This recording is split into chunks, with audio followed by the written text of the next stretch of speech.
옛날에 어느 시골에 읍내 약국이 하나 있는데 어떤 할아버지가 들어오셔서 약사한테 그러더래요.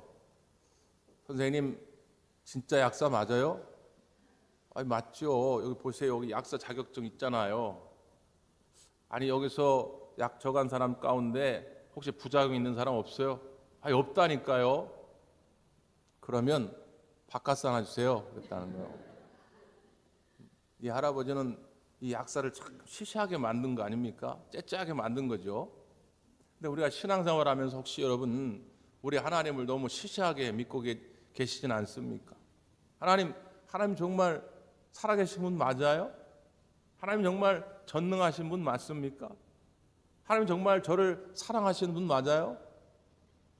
하나님이 맞다, 난 살아있다, 너와 함께하고 있다, 내가 너를 사랑한다 말씀하시지 않겠습니까? 그럼 거기다 대고 뭐라고 이야기하게 되겠어요? 하나님, 나의 인생, 나의 모든 삶 주님께 맡깁니다 하면 좋을 텐데, 거기서 기껏해야 하나님 그러면 로또 복권 당첨되게 해주세요.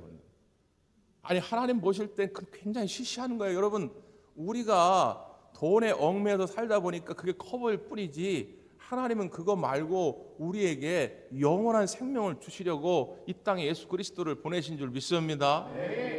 그 예수님의 십자가의 사건을 통해서 하나님의 살아계심, 하나님의 사랑하심을 다 보여줬단 말이에요.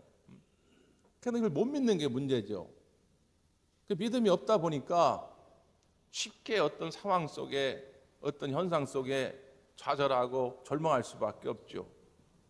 옛날 얘기 하나 해드릴까요? 옛날에 어느 마을에 3년 고개라고 있었어요. 고개의 이름이 3년인 이유는 거기 가다 넘어지면 3년밖에 못 살아요. 그래가지고 이름이 3년 고개예요.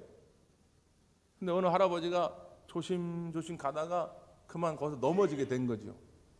집에 와가지고 시름시름 앓게 됩니다. 나는 이제 3년도 못 사는구나. 밥맛도 없죠. 잠도 오질 않습니다. 그 이야기를 마을 사람들이 듣고 위문을 해요. 근데 어떤 지혜로운 젊은이가 와서 이런 말을 합니다. 어르신, 뭘 그런 거 가지고 걱정을 하십니까?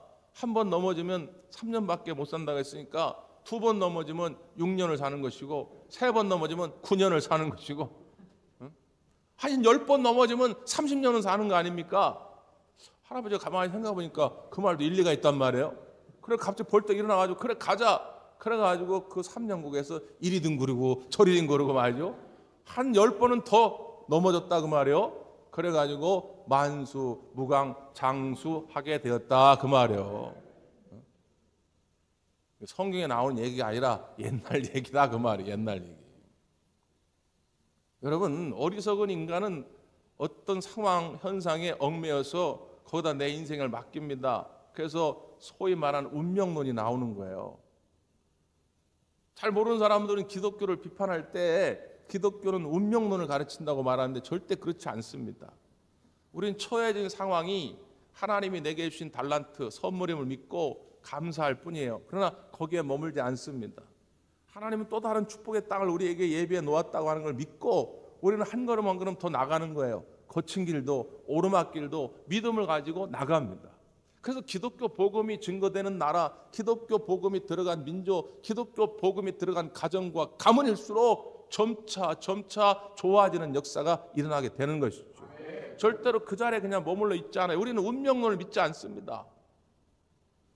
여러분의 상황이 어떤 환경 속에서, 형편 속에서 만들어졌을지라도 여러분, 하나님은 여러분을 더 복 있는 인생으로 이끌어 가실 줄 믿습니다. 그런 믿음과 소망을 가지고 또 한 걸음 한 걸음 나아가는 것이죠. 그래서 하나님은 매 순간마다 우리 앞에 선택지를 놓습니다. 자, 너의 인생은 네가 만들어가기 나름인데 네 앞에 선택지가 있다.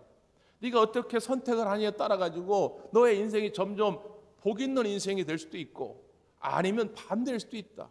너는 어떤 삶을 선택하겠냐? 우리에게 묻고 계신 것이죠. 아유, 내 운명, 내 팔자련이 나는 이제 어쩔 수 없어. 그냥 방치해두는 인생이 아니라 매 순간순간 복 있는 선택을 함으로 인해서 내 인생이 점점 하나님 마음에도 합하고 내 스스로도 기쁨이 넘치는 그런 인생이 되기를 우리 하나님은 원하고 계시다 그 말이에요. 그래서 오늘 본문 말씀 가운데도 보면 하나님께서 모세를 통해서 이스라엘 백성들에게 이렇게 권면하는 거예요. 한번 15절을 보실까요? 15절 시작.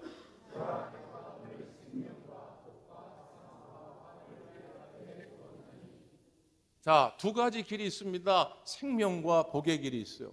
또 하나는요, 사망과 화의 길이 있습니다. 아이, 목사님, 나는 그런 극단적인 거 싫어합니다. 난 중간쯤이 좋아요. 생명 같기도 하고 사망 같기도 하고 복 같기도 화 같기도 하고 난 중간쯤 살래요. 그런 인생은 없다니까요. 내가 생명의 길을 가든지 아니면 사망의 길을 가는 거예요. 내가 복 있는 인생이 되든지 아니면 화가 있는 인생이 되든지 둘 중에 하나밖에 없어요. 이걸 그래서 여러분이 잘 선택하셔야 한다 그 말이에요. 특별히 19절 한번 보실까요? 19절 시작.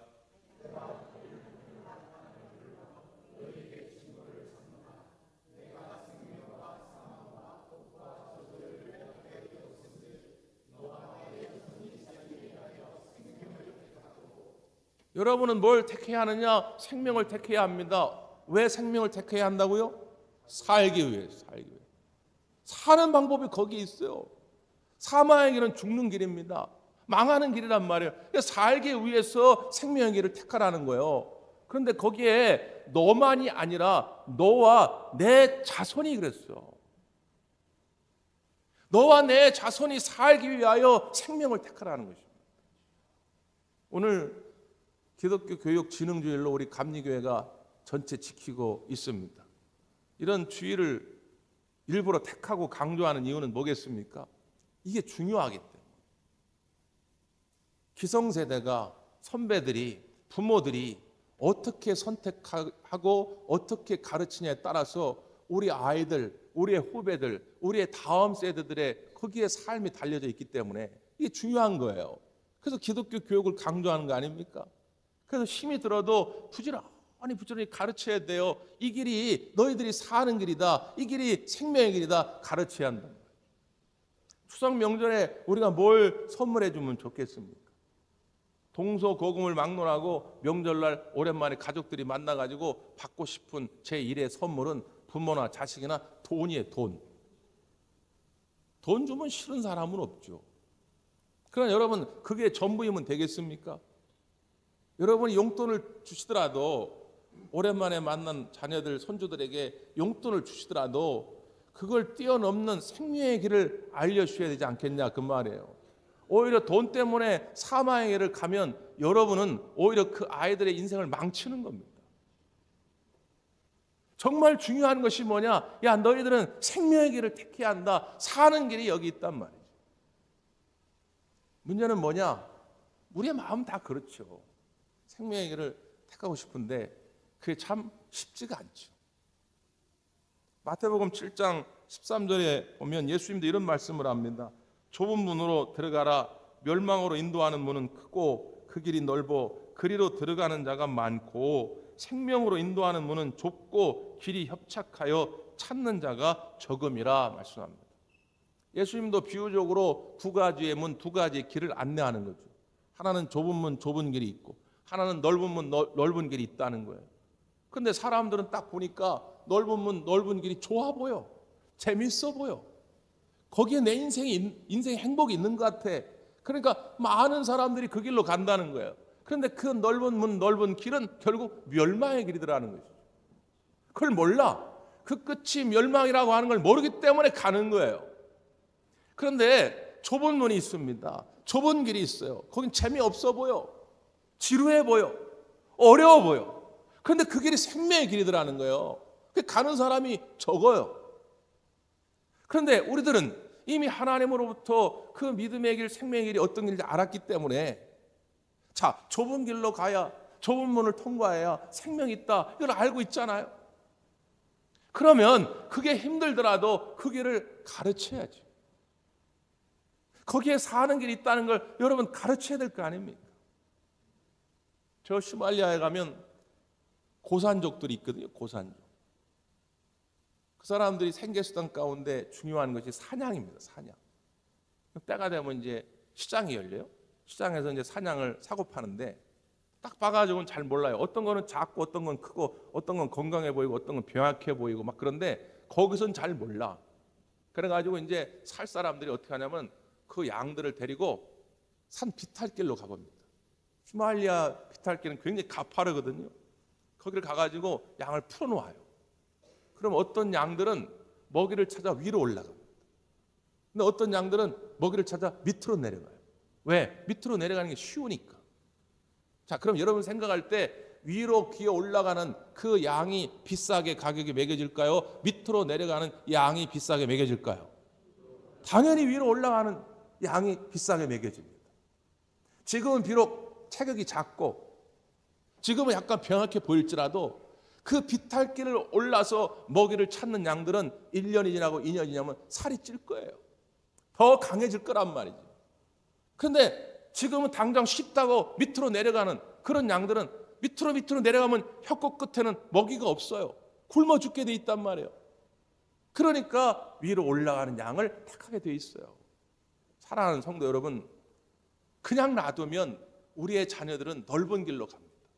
넓은 문을 통과해요. 그게 좋아 보이니까. 그게 재밌어 보이니까. 근데 그게 멸망의 길이라 그 말이에요.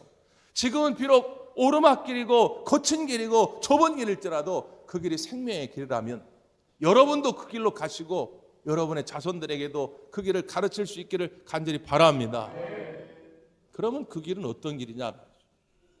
어디로 가야 그 길을 갈 수 있냐 말이죠. 자, 16절 말씀 보세요. 16절 시작.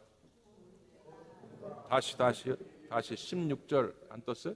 16절 시작.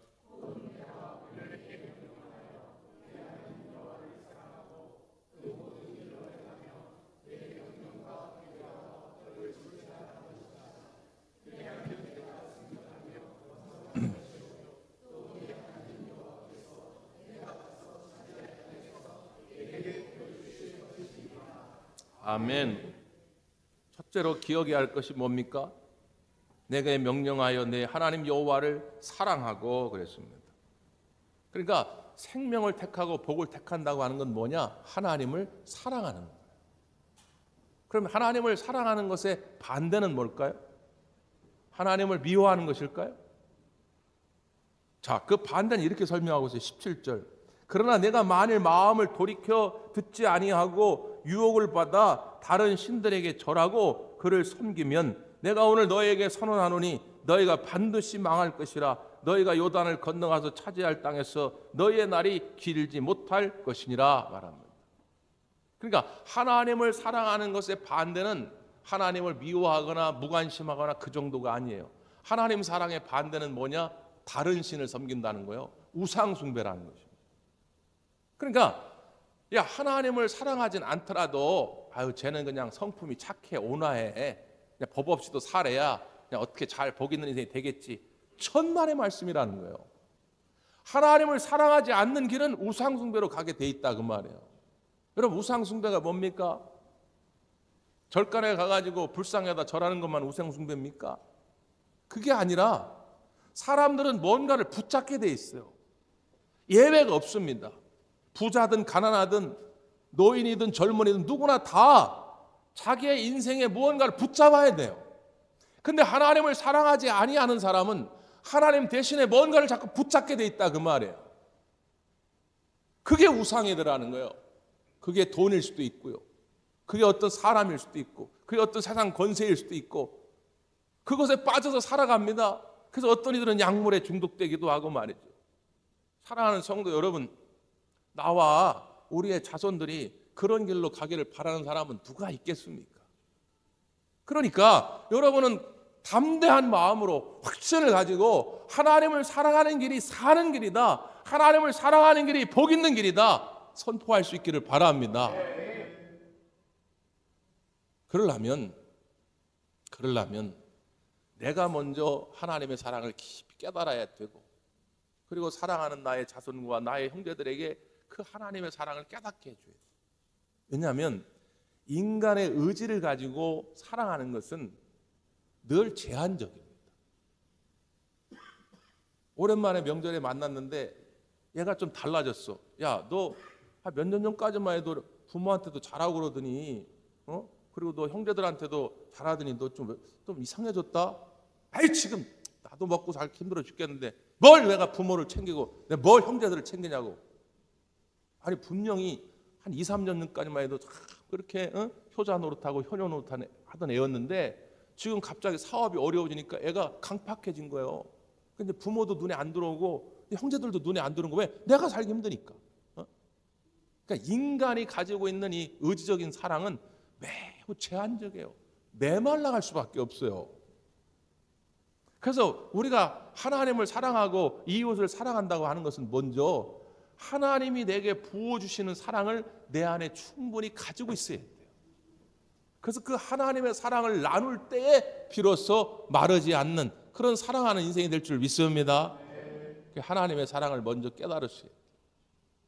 좋은 생각에 문효환이라고 하는 정신과 의사가 늘 정기적으로 칼럼을 기고했거든요. 제가 그분의 글을 많이 읽었는데 어느 날인가 그런 글을 쓰셨더라고요. 자기가 그 젊었을 때 살아온 인생을 되돌아보니까 자기는 까치발 인생이었다. 까치발. 그 표현이 재밌었는데 까치발. 우리가 왜 초등학교 때 자존심 있어가지고 다른 친구들한테 지지 않으려고 막 일부러 이렇게 까치발 들잖아. 내가 너보다 커 말이야. 까치발. 그러니까 나는 이렇게 꾸며진 인생이었다는 거예요. 그러니까 어렸을 적에 자기네 집이 그렇게 뭐 부유한 집안도 아니고 권세 있는 집안도 아니고 또 자기가 성격이 그렇게 막 적극적인 그런 성격이 아니고 굉장히 소심해가지고 그러니까 친구들하고도 잘 어울리지도 못하고 그래서 굉장히 자존감이 낮은 그런 삶이었다는 거예요. 그럼에도 불구하고 원래의 나가 아니라 다른 사람에게 보여지는 나, 그 나는 그래도 자존심이 있어가지고 지지 않으려고 자기는 늘 까치발을 딛고 사는 인생이었다는 거예요. 억지로 보여주는 인생. 그런데 언제 그 마음이 바뀌어지게 됐냐면 결혼을 하고 첫째 아이를 낳았는데 첫째 아이가 너무너무 사랑스럽더라는 거예요. 이 아이가 뭐 할 줄 아는 게 있습니까? 뭐 말을 합니까? 뭐 기어다니기를 합니까? 이 아이가 무슨 뭐 엄마한테 용돈을 줍니까? 그러니까 이 아이는 그냥 손가락, 발가락 조금 해가지고 그냥 꼬물꼬물대면서 그냥 울기만 해. 그냥 울기만 해. 근데 그 모습이 너무너무 사랑스럽더라는 거예요. 그때 깨달음이 온 거예요. 아, 사람은 존재 그 자체만으로도 사랑스러운 존재구나. 그가 무슨 공부를 잘하거나 키가 크거나 잘생기거나 돈이 많거나 그래서 사랑스러운 것이 아니라 하나님은 우리를 이 세상에 그 자체만으로 사랑받게 하기 위해서 태어나게 하신 줄 믿습니다. 예외는 없어요. 모두가 다 하나님의 사랑을 받기 위해 태어난 거예요. 그런데 사탄은 그 사랑을 해박 놓죠. 웃기는 소리 하지 마라. 너는 뭐가 부족해가지고 사랑받기 어렵다. 너는 뭐가 부족해가지고 버림받은 존재다. 막 그러지 않습니까? 그래서 예수님께서 친히 십자가를 지시고 죽으심으로 말미암아 하나님의 그 구체적인 사랑을 우리에게 보여주신 거예요. 얼마나 내가 너희들을 사랑하는지 봐라. 그 십자가에서 하나님의 사랑을 우리에게 보여줬다 그 말이죠. 그래서 우리가 십자가의 은혜를 믿으면 그 하나님의 사랑을 깨닫게 되는 것이죠. 그 십자가의 사랑을 받아들이면 이제 마르지 않는 사랑이 내 안에 머물게 됩니다. 그 십자가의 사랑으로 부모님도 사랑해야 되고 형제도 사랑해야 되고 이웃도 사랑해야 돼요. 그래야 메마르지 않습니다.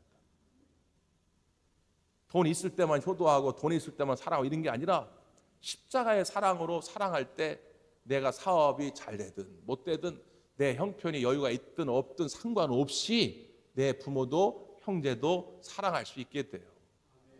하나님을 사랑하라는 것도 마찬가지입니다. 여러분, 하나님이 이스라엘 백성들을 출애굽시킬 때에 어떤 이유 때문에 출애굽을 시킨 겁니까? 이스라엘 백성들이 430년 동안 애굽에서 노예 생활을 했는데 노예 생활하면서 하나님 앞에 예배의 단을 잘 쌓습니까?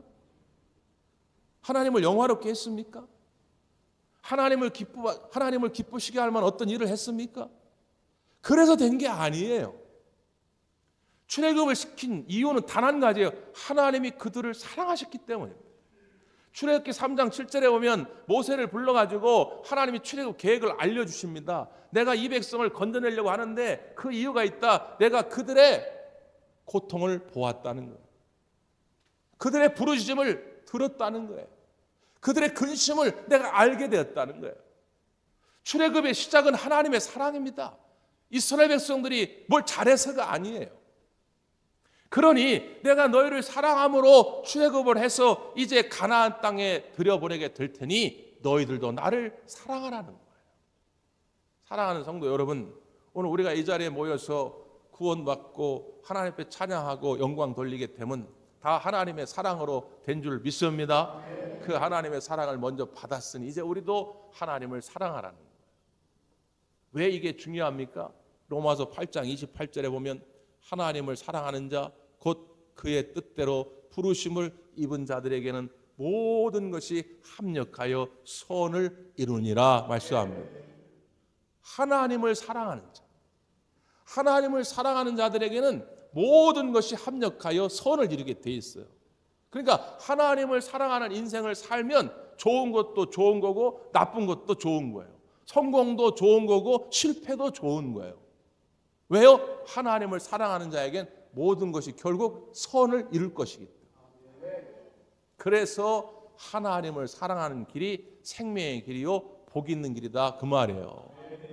여러분, 하나님을 사랑함에 있어서 때로는 지치고 힘들 때도 있겠지만 거기서 포기하지 마시고 끝까지 그 사랑의 손길을 붙잡으시기를 바랍니다. 그러면 결국 다 선으로 이루어져 간단 말이에요. 성경은 그런 인물들을 우리에게 소개하는 거예요. 처음부터 운이 좋거나 가정 형편이 좋거나 가지고 있는 달란트가 풍성하거나 이런 인생들이 아니라 다 넘어지고 깨어지고 다 부족한 인생들이었지만 하나님을 끝까지 사랑했더니 하나님이 그를 어떻게 복 있는 인생으로 인도하는지를 보여주는 것이 성경입니다. 그래서 하나님을 사랑하는 자는 하나님을 끝까지 의지하는 거예요. 자, 20절 말씀이 그렇죠? 20절 한번 읽어볼까요? 20절 시작.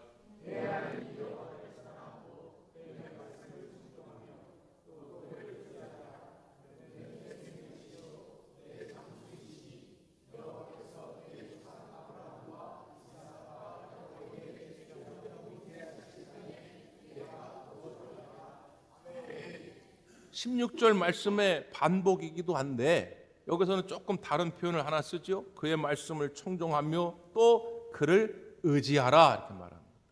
다른 번역 성경에는 의지하라고 하는 말을 어떻게 표현하냐면 그에게 붙어 있으라 이렇게 말합니다. 하나님을 의지한다는 건 뭐라고요? 하나님께 붙어 있는 것이죠. 하나님을 떠나지 않는 것입니다. 시편 115편 11절에 보면 이렇게 소개되어 있습니다. 여호와를 경외하는 자들아 너희는 여호와를 의지하여라. 그는 너의 도움이시요 너의 방패시로다. 여호와께서 우리를 생각하사 복을 주시되 이스라엘 집에도 복을 주시고 아론의 집에도 복을 주시며 높은 사람이나 낮은 사람을 막론하고 여호와를 경외하는 자들에게 복을 주시로다 말씀합니다. 시편 115편의 기자는 젊은 사람이 아닙니다. 인생을 좀 살아본 사람이에요. 많은 경험을 해본 사람입니다. 인생을 많이 경험해 보았는데 깨달은 진리가 하나 있는 것이죠. 사람들은 하나님의 복을 받는 사람들은 높은 자리에 있는 사람들이라 생각을 한 거예요. 아, 저 사람은 하나님의 복을 받아가지고 저렇게 높은 자리에 있구나. 저 사람 복 받을 만하구나. 낮은 자리에 있는 사람, 저 사람은 하나님의 복을 받을 자격이 없어. 가능성이 없어. 이렇게 생각했다 그 말이에요. 근데 이 시편 기자가 보니까 아니더라는 거예요.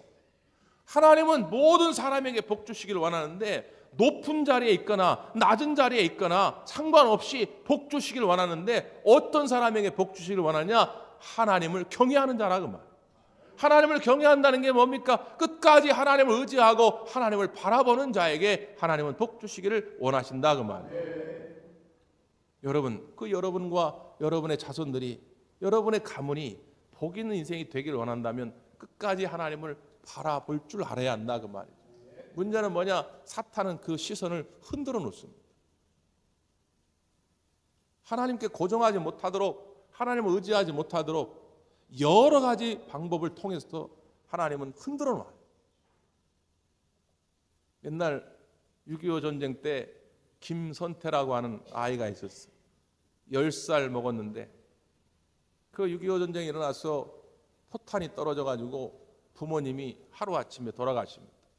그리고 자기는 그 포탄의 파편에 맞아가지고 두 눈을 실명하게 돼요. 속상하고 억울하죠. 근데 더 억울했던 건 뭐냐면 자기 잘못도 아닌데 자기가 그렇게 장애인이 되다 보니까 사람들이 늘 자기를 조롱하고 멸시합니다.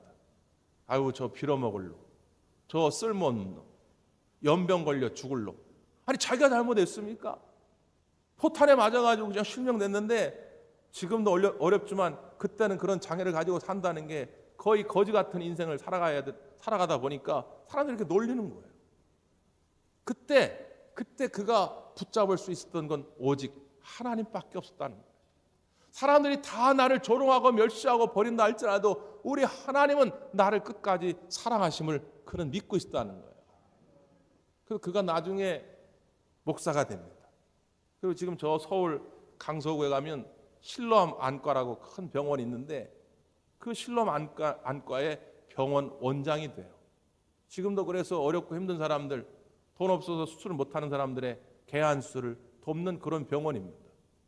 그분이 쓴 책 가운데 땅을 잃고 하늘을 찾은 사람이라는 책인데 거기 서두 이런 대목이 있어요.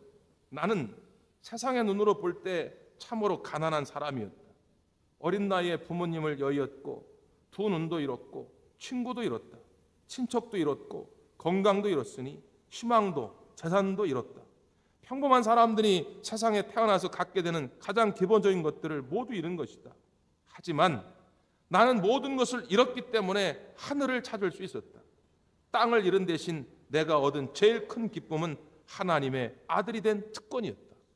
이 고백합니다. 그는 모든 것을 잃었지만 하나님을 의지하는 마음은 잃지 않았다는 것이죠.